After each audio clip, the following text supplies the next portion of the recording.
Good day, good people. My name is Brad King, and this is the Downtown Riders Jam video podcast, which is part of the Solid Listen Podcast Network.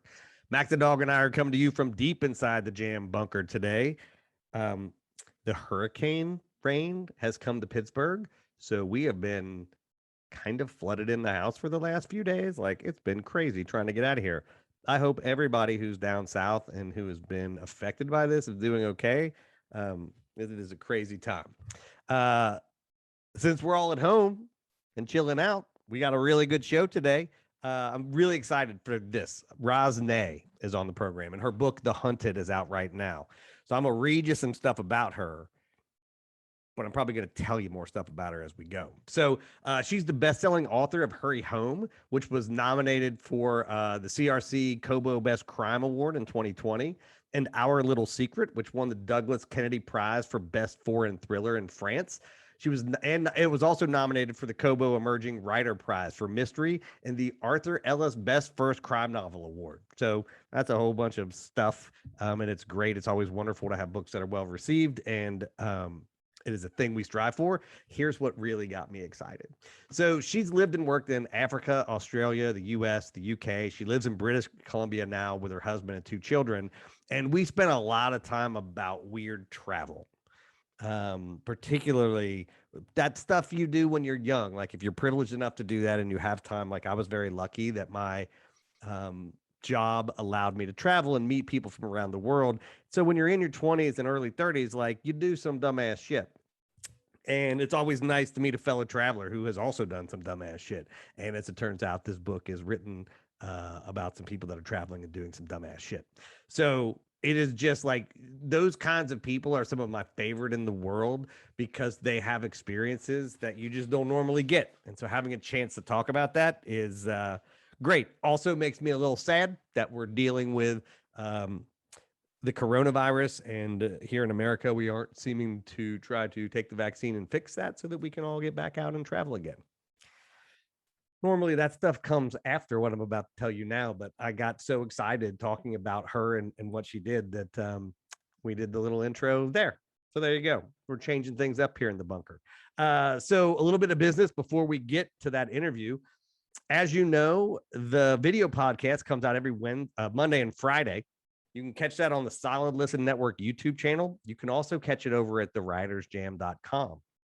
While you're at theridersjam.com, you can do a couple things. You can leave us a review, which would be super great. You can do that through the contact page.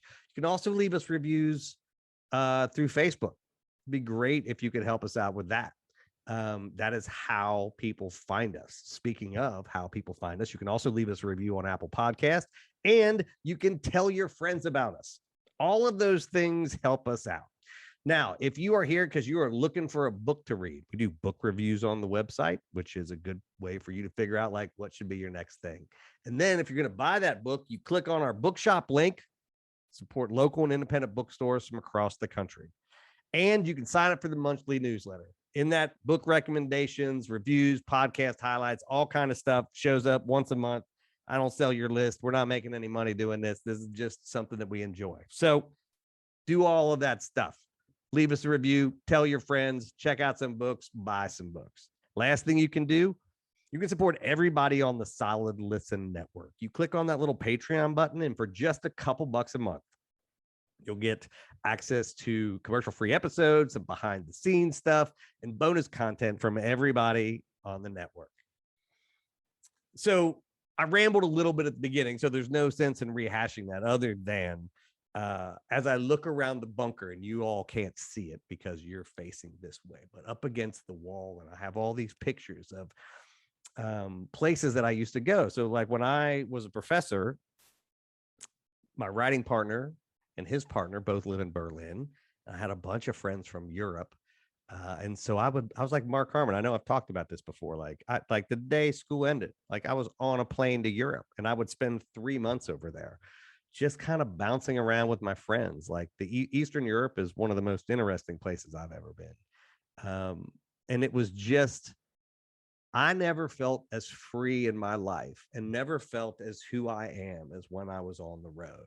And I don't know if that was just because you're free from the burdens of all of like bills and daily life and getting up and work clothes and all that stuff that sort of is, I mean, bills are still here, but some of that other stuff in the pandemic is gone. But it was the time I was most creative. It was the time I felt most free. It was the time that I felt most alive. And so talking to Roz today just sort of brought that back. And as I look around this place that you cannot see, and even a lot of the little knickknacks that are sort of hidden around here are all from that time, or many of them are from that time. And not all of the traveling that I did was overseas. A lot of it was here in the country, like, and we won't talk about that stuff today because that's not really what this is about. But I've also spent a lot of time sleeping in truck stops and just staying in hostels in America and just sort of doing shit. And it is a thing that I miss probably more than anything else in the world. So Roz and I talked a lot about that today. Not so much my stuff, but her stuff, our collective stuff. And I'm excited for you to get to hear that. And thank you for stopping by the bunker today to spend about 35 minutes with Max and I. I hope that your day is going well. I know there's a lot of crazy climate shit going on out here, fires, hurricanes, all of that stuff, the Delta variant. There's a lot of things. Take care of yourself, take care of each other, be kind to each other. And I hope that for the next 30 minutes, you can sit back, forget some of your troubles, enjoy my conversation with Roz Nay. All right, The Hunted, I'm Lift Up. The Hunted is about an American couple who take a job overseas in Africa.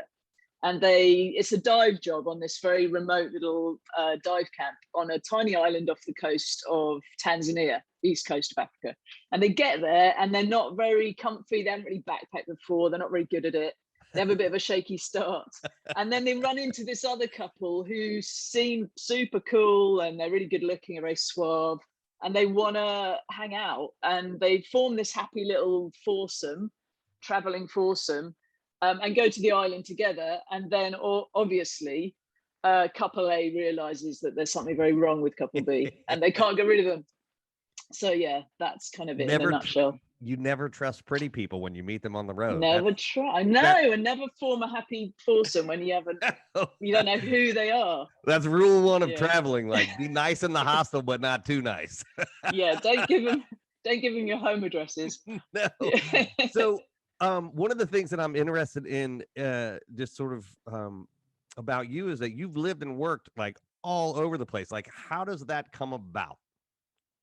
Yeah, I mean, I've got a running competition with my husband and currently I'm winning it. I've been to 28 countries and lived in a bunch of them. I lived in Australia for 5 years. And I think what happened with me is through my 20s, I just really prioritized traveling and adventure, and that's what I was really going after it. And I think that led to a decade of tons of fun stuff, or actually looking back on it, quite dangerous stuff, which I'm now writing books about. Yeah, that was where that question came from. Yeah, right.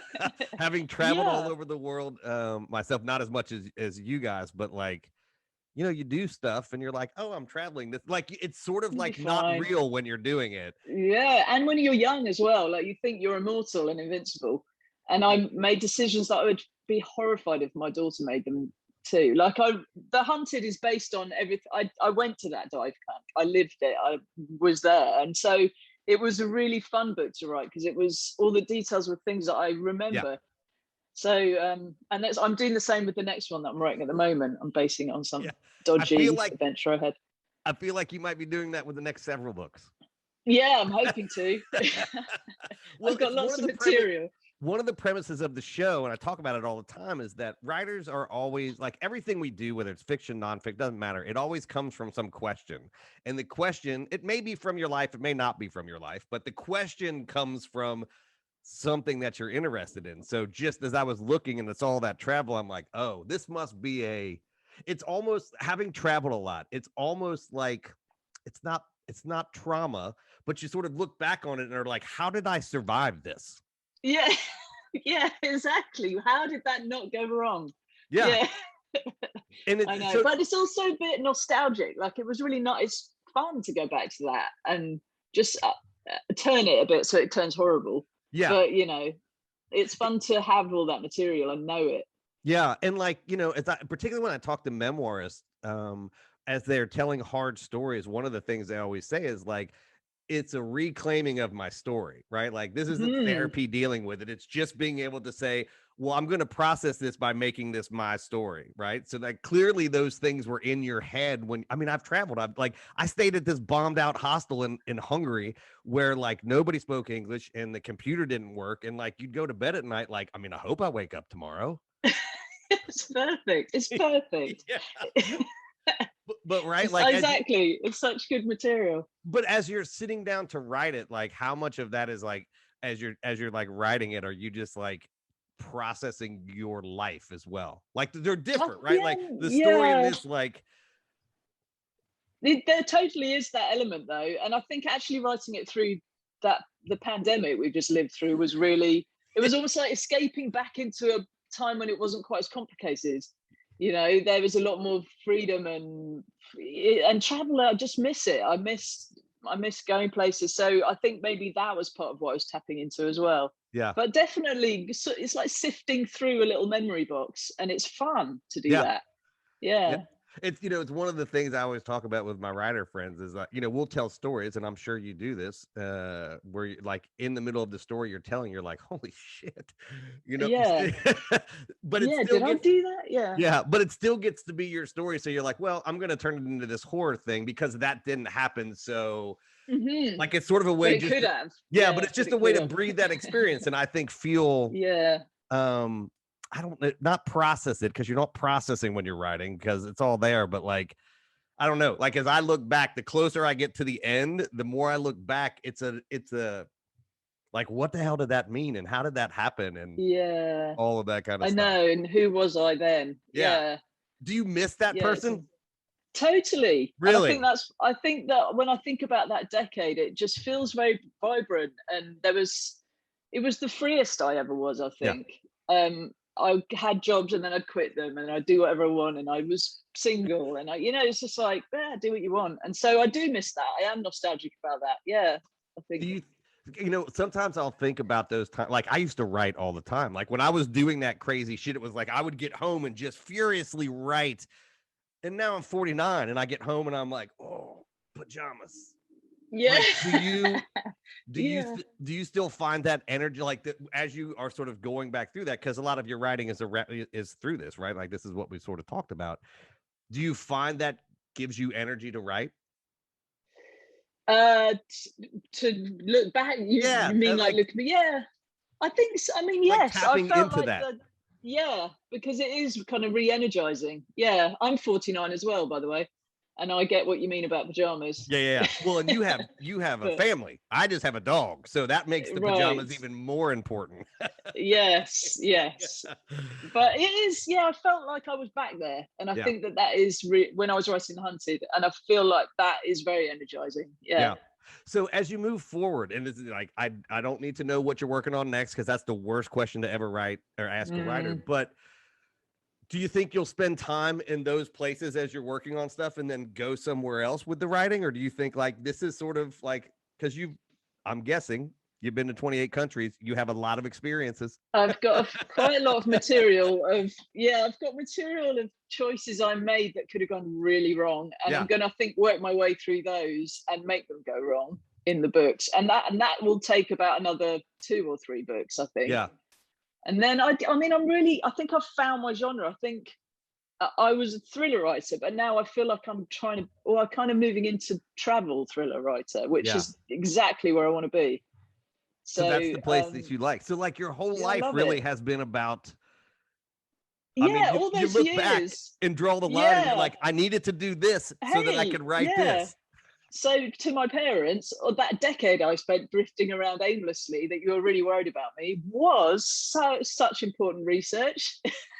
You didn't have to worry. It's going to be useful. But it's the truth, right? Like nothing is a story until you get to the end and look back. Nobody's line is straight. Yes, that's exactly right. Yeah. I remember spending a lot of time in my 20s. As much as I say I was so free and I was all youthful, I remember being a bit worried because I didn't really know what I was doing. Yeah. But I would say to myself now, it was there. It was all, you were always coming here. Yeah. I've told people, whenever young writers have asked me, like, how did you get your career? I'm like, what I'm about to tell you won't Mm, help you at all. Like, like yes. nothing I tell you will be of help to you. Yeah. Like, Yeah, that's right. You've got to kind of find your way there, and everything you do will be useful though. That's what I didn't know then. I think do you think it's useful because did you always want to be a writer? Like, did you know like this? No. Oh, so that just happened. So that ruins Yeah, my no, I theory. didn't know I had it. I didn't know I had it in me. I think I was behaving like a writer. I just didn't know it. What does that mean?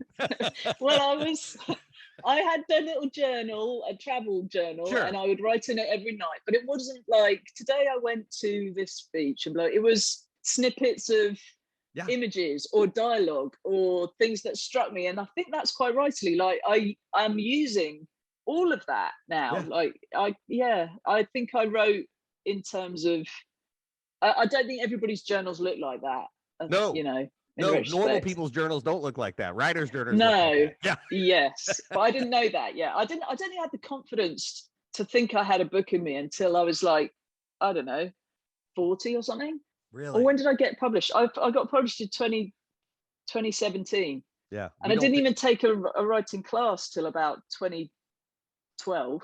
really. So yeah, I think it was a confidence thing or a realizing thing. It's, Yeah. it's one of the things that I don't, it's hard to teach people to be a writer. Like, I sort of don't believe you Mm, can teach them to be a writer. You can teach them mm, form and craft and you can teach them the tools of that. But there's something about you have to be external to a situation and spend a lot of time examining it and trying to understand something to write about it. So, mhm, as I've known a bunch of, like I said, my writing partner lives in Germany. I've known a lot of people who are expats who just kind of wander, and most of them are writers, and they're perpetually on the outside of whatever they're doing. Did that mm. feel like what you were doing as you were traveling? I felt like I was definitely in the adventure. I just didn't know I was recording it for the purpose of turning it into books later. You know, I didn't know I was a writer. I just noticed things and wrote them down. Yeah. So I feel like I knew I was an adventurer, but I didn't know any of the other stuff. But part of Yeah. being an adventure is, oh, I know I can get off this plane or train and not know Mm. anything and figure it out. Hmm. Yeah. Oh, yeah. Absolutely. And that's what you live for. And that's Right. what I miss, actually. Yeah. Yeah. But that's what I That mean about being a spontaneity. writer is that Yeah. you live on the outside and you're like, well, how does this work? And then you spend a Yeah. lot of time trying to Yeah. figure out how that shit works.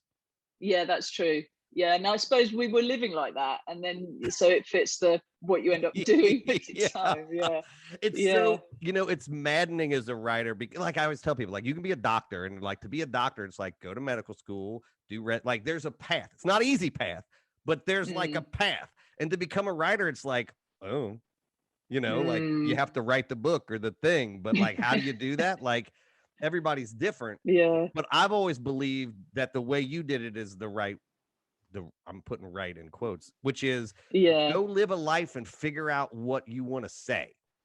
yeah, yeah, and then believe that actually it's worth saying because Well, I think that's part of it too. yeah, Yeah, that's a whole yeah, different. There's a certain both narcissism and absolute like lack of faith in yourself. Like, it's a yeah. weird existence. I know, and they're equally as strong at this. It's so funny. That's true. Yeah. Like, I must say this, but really, But can I? yeah. Yeah. Does anybody Yeah. care? Like, certainly somebody said this better than me before. Yes, I totally understand that. Yeah. Every writer who's ever put pen to paper is like, yeah, that is the duality of our existence. Yeah. So finding your way into, so it's always fascinating to me because I think the hardest part of being a writer is doing what you just said, which is I found my place. I found my niche. I found where my voice and life come together to allow me to say something. Like, do you ever sit back and realize like what a big gift that is to find how your art and life have come together? Yeah, I do feel, I know it is a perfect feeling when you take a minute in amongst thinking, oh my God, I've got to write another one. When you when you take a minute, it's like, God, that is brilliant. Yeah, to think that's a perfect job. It's your perfect job. Yeah. if you can get past all the, stress and anxiety that Yeah. always goes with it. Well, yeah. And the absolute, I'm a fraud. Like, and I've done it once. Yeah. Uh-oh. And everyone's waiting and I can't do it and I don't know what I'm doing. Yeah. Yeah. All of those things. Yeah. But I think that's the hardest thing for writers is it, finding your voice and the thing that you want to say and the way that you want to say it. Like the writing, I don't think writing is hard. I think it's all the other stuff is hard, because once you get it, like once you know what you want to do, you may not know if the next book's going to be good, but I'm guessing you have a pretty good idea of like how to proceed. Yeah, I'm getting better at that. Yeah. How do you actually tell a story? Yeah, that's quite hard though. I mean, it's hard to, because especially in the genre, they're quite formulaic and I didn't know the formula, but I'm learning it. I think I'm figuring it out. Yeah. I've interviewed several TV writers who have switched to novels, and they said the best thing, they learn more about telling a story through TV because the formula is so fixed. Right. And so they're like, oh, at minute 7, you do this. At minute 9, you do this. So when they sit down to write, they're not having that artist thing where they're like, well, I can't follow a formula because that's not creative. And they're like, no, the formula allows you to be creative. It's your scaffold. Yeah, that's what I'm learning. Yeah. And I've talked to people that know a lot about screenwriting, like Robin Harding's a really good friend of mine. And she has had long chats with me. Like, it's a screenplay. It's a 3-act play. You've got to, on page 60, this has to happen. On page, it's crazy, right? It's like that. I know. But it makes it so much easier once you figure that out. Yeah. And I'm like you, like I never studied this stuff. Like I was a journalist, but I never studied it. So a lot of what I do now is like, and I don't write fiction, but like I'll sit down and read books and go, okay, what's happening on page 10 through 30 or 10 through 15? And it's like, oh, this is this happening. And you just sort of like go, all right, that's the thing. That's what I'm doing. Yeah. And I am writing one at the moment that we don't need to talk about, but I am totally following that formula. Like, okay, now I'm in this stage, right? That's good. This is the pages are adding. Yeah, I'm on the right page for this to be happy. And it's a different way to write. Yeah. But I think it cuts out a lot of all the muddle that you can get into. Yeah. And at least when you get lost, then there's that moment of like, okay, what am I supposed to be doing? Yeah, it's like a map, isn't it? Yeah. And the map doesn't always, it's not always clear, but you're like, okay, at least I know I'm going north and that's where I should be going. Yeah. And not wandering into the jungle. Yeah, right. Yeah. With batteries and no backup. And you're like, I hope this doesn't run out of light. Yeah, like we used to do in our 20s. Yeah. I don't know about like now when I go hiking, because I hike like we live in the mountains, so like I go all over the place. And when I always go with a 40-liter backpack, and it has like backup. I got food, I got blankets. I mean, it's like I'll be hiking on trails that people go, and my friends make fun of me, and I'm like, that dude that had to cut his arm off, the 127. They're like, everybody thinks they're safe until you're not. I'm like, one wrong turn on a trail and you're lost. You're the guy that we need to go hiking with. Yeah, I'm still not that organized, but yeah, I should be. Should have learned really. Yeah, it's probably good that you're still not traveling the world, because you've gotten smart enough to think I won't get in trouble. Maybe I won't do that. Yeah. My hiking partner and I are always like, we're smart enough to get ourselves in trouble. We're not geniuses. We're smart enough to get in trouble. That's who we are. Right. So when all this is over, assuming the pandemic at some point will be over, we're hoping, knock wood, so people get their goddamn shots. Are you guys planning travel? Like, is there like another adventure that you have planned? Well, yeah, I would like to. I firstly desperately need to get back to England. I haven't seen my parents in like 2 years, and they're getting on a bit. So I feel a bit anxious to get back and see all my family in England. But I think I really want to take a month and go with my family, and I'd love to go back to Australia, because my son was born there and we haven't been back. I mean, we left 15 years ago. Wow. I'd just quite like to take the family and go back and surf our way up the East Coast. Would be really nice. That's a little bit of a dream. And actually that's where I'm setting the current book, so it would be a complete tax write-off, right? Yeah, absolutely. That's the most writer thing ever. Like, the new book is there, so let's go there. Yeah. Everywhere we go I'm not saying that I'm familiar with that, but I have seen that happen before by other writers. I haven't done it, but I was thinking, God, I should have gone to Africa when I was writing this. That would have been brilliant. Missed it. Yeah. Yeah. But now you know. Now for the next ones, like Yeah, right. I Set would it somewhere you'd like to go. I was a graduate assistant for a very, very famous writer who I have talked about on the show. We do not get along, but I know for a fact he's written books when his house needed an extension on it. So I feel like tax write-offs because you're surfing with the family, that should fall under the category of, yeah, sure. Yeah, why not? Hey. We don't make enough Yeah. money in the arts. We should get tax We benefits. deserve it. We should treat ourselves. So The Hunted is out. Is it in Canada or is it like in Europe too? It's in Canada. Came out in Canada last week. And I've heard a few rumors it might be out in Europe, but nothing signed and sealed yet. Yeah. And it's coming out in the States. There's a bit of a lag. It's coming out next year in the States. The good thing is we can order stuff from Canada now.